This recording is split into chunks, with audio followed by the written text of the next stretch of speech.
আজকে যে বিষয়টি নিয়ে কথা বলবো, ইলেকট্রিক মিটার। আমি দুদিন আগে একটা ভিডিও বানিয়েছিলাম ইলেকট্রিক মিটার নিয়ে, মানে স্মার্ট ইলেকট্রিক মিটার, যেটার চারিদিক থেকে সমস্যা আসতেছে, চারিদিক থেকে প্রবলেম আসতেছে, সেটা নিয়ে একটা ভিডিও বানিয়েছিলাম।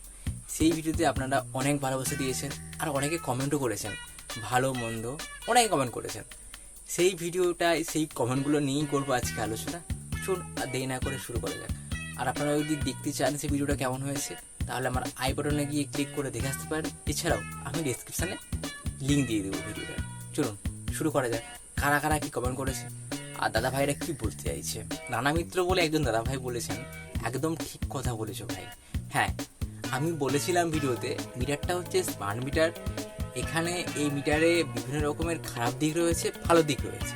এবারে আমি ওদের ভালো দিকগুলোও তুলে ধরছিলাম, খারাপ দিকগুলোও তুলে ধরছিলাম। এবারে আপনাদের সেটা ইচ্ছে যে আপনারা সেটা ব্যবহার করবেন কি করবেন না। তাতে এই রানা দাদা ভাই বললো যে তুমি ঠিক কথা বলেছে। থ্যাংক ইউ দাদা এতটা সাপোর্ট করার জন্য। চলুন নেক্সট কে কমেন্ট করেছে দেখা যাক। এখানে শাসনবাবু কমেন্ট করেছেন, স্মার্ট প্যানেল টাকা পাবো, ও লাভলি। দেখুন, যে যার মতন যে যার চিন্তা ভাবনা। কেউ মনে করছে যে এটা ভালো, কেউ বা মনে করছে জিনিসটা খারাপ। আসলে বেশিরভাগই ভাবছে জিনিসটা খারাপ। খুব 1%কে বলতে দেখছি যে জিনিসটা ভালো। চলুন এরপরে কে আর কমেন্ট করছে দেখে আসি। মলয় বাবু অনেক বড়খানি কমেন্ট করেছে, অনেক কিছুই লিখেছেন, কত টাকা কত কি জিনিস পুরোটাই তিনি বিশ্লেষণ করে দিয়েছে। আমার যেটা পড়ে মনে হলো, তিনি সম্পূর্ণ তার সোলার প্ল্যানের কনসেপ্টটা তুলে ধরেছেন। কত টাকা করে সোলার প্ল্যানের খরচ বা কত টাকা করে এখানে খরচা, পুরোই তিনি বোঝাতে চেষ্টা করেছেন।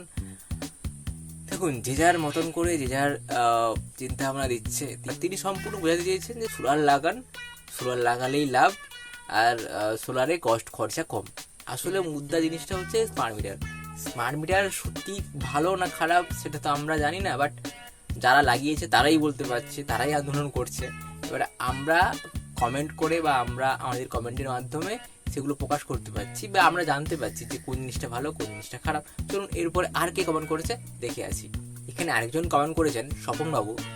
তিনি লিখেছেন ইলেকট্রিক বোর্ড নাকি বড় কলমে ভাইপো। যে যার মতন করে তারা তাদের মন্তব্য জানাচ্ছেন। এবার এটা রাজনীতিকেও হতে পারে বা বিভিন্ন পক্ষপাতিত্বও হতে পারে। দেখুন, সেগুলো নিয়ে আমরা আলোচনা করছি না। আমরা আজকে আলোচনা করছি কমেন্টগুলো নিয়ে, কে কেমন কমেন্ট করেছে সেগুলো নিয়ে। আর এগুলো আমরা পরে এক সময় বা পরে একদিনে আলোচনা করব। দেখুন, তাদের মতবাদ তাদের কাছে ঠিক আছে। তারা হয়তো ভেবেছে যে ইলেকট্রিক বোর্ড হয়তো জানে জিনিসটা, সেই জন্য তারা এসব নিয়ে আলোচনা করছে। সেগুলো নিয়ে আমরা আলোচনা আজকে করছি না। আমরা আজকে আলোচনা করছি কে কেমনভাবে কমেন্ট করেছে আর তাদের মতবাদটা কি, সেগুলো দেখার চেষ্টা করতেছি। চলুন এরপরে আর কি কমেন্ট করেছে দেখে আসি।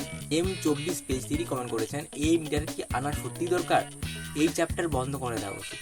হ্যাঁ, আমার মতে যখন দেখা যাচ্ছে সবাই সমস্যা হচ্ছে, সবাই সমস্যার মধ্যে পড়ছে, সবার অসুবিধা হচ্ছে, তখন আমার মতে এটা বন্ধ করে দেওয়া উচিত। তা আমাদের গভর্নমেন্ট হয়তো কোনো স্টেপ নেবে যে দেখুন এতজনের সমস্যা হচ্ছে, এতজন আন্দোলন করছে, নিশ্চয়ই কিছু না কিছু একটা ভাবা দরকার আছে। আর আমি যত সম্ভব হয়তো ভাববে বা হয়তো ভেবে দেখবে। উনি একটা ভালো কমেন্ট করেছেন, নুন ভাত দুটাতে ঘাম ছুটে যাচ্ছে আর তারপরে আবার বাড়তি বোঝা। হ্যাঁ, ঠিকই বলেছেন। দেখুন, বাড়তি বোঝা তো অবশ্যই পড়বে। স্মার্ট মিটার লাগালে, আমি একদিকে বলছি ঠিক স্মার্ট মিটার লাগালে অনেক কিছু ভালো হবে, কিন্তু হ্যাঁ স্মার্ট মিটার লাগালে বাড়তি বোঝাও চাপবে। ওই যে মিটার লাগানোর একটা যে কস্ট রয়েছে সেটা তো আপনাকে পে করতেই হবে।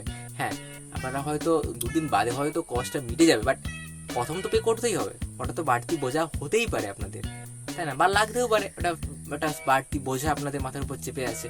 স্বপ্নবাবু যে কমেন্ট করেছিলেন না যে নতুন নতুন সমস্যা হবে, তার উপরে খারাপ কমেন্ট করেছে যে তার মধ্যে ড্যাশ মারাচ্ছে। দেখুন, কথাটা হচ্ছে তিনি তার রাগের কথাটা তুলে ধরেছে। সেই যে কথাটা বলছে যে মানিয়ে নিতে হবে, সেই জিনিসটা অনেকে হয়তো মানিয়ে নিতে পারছে না বা মানিয়ে নিতে পারবে না, সেই জন্য কথাটা বলেছে। দেখুন, এতে রাগও উঠে আসবে, এতে ভালো জিনিসও উঠে আসবে। আরেকজন কমেন্ট করেছে, আপনি আগে নিন তারপরে দেখবেন কোথায় মজা লাগে।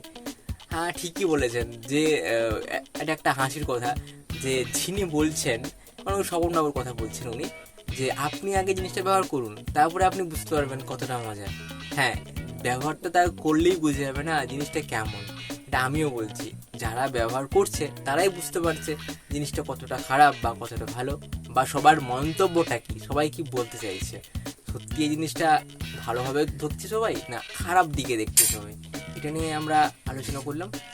আর যদি আমার ভিডিওটা দেখতে চান তাহলে ডেসক্রিপশানে যে লিঙ্ক দেওয়া আছে ওখান থেকে দেখে আসতে পারেন, বা আই বাটন আমি দিয়ে দেবো, সেখান থেকে দেখতে পারেন। চলুন, আজকে ভিডিও কেমন লেগেছে অবশ্যই কমেন্ট করে জানান। আর ভালো লাগলে অবশ্যই লাইক কমেন্ট চ্যানেল সাবস্ক্রাইব করে দেবেন, আর এরকমভাবে আমার পাশে থাকবেন। আজকের মতন টাটা।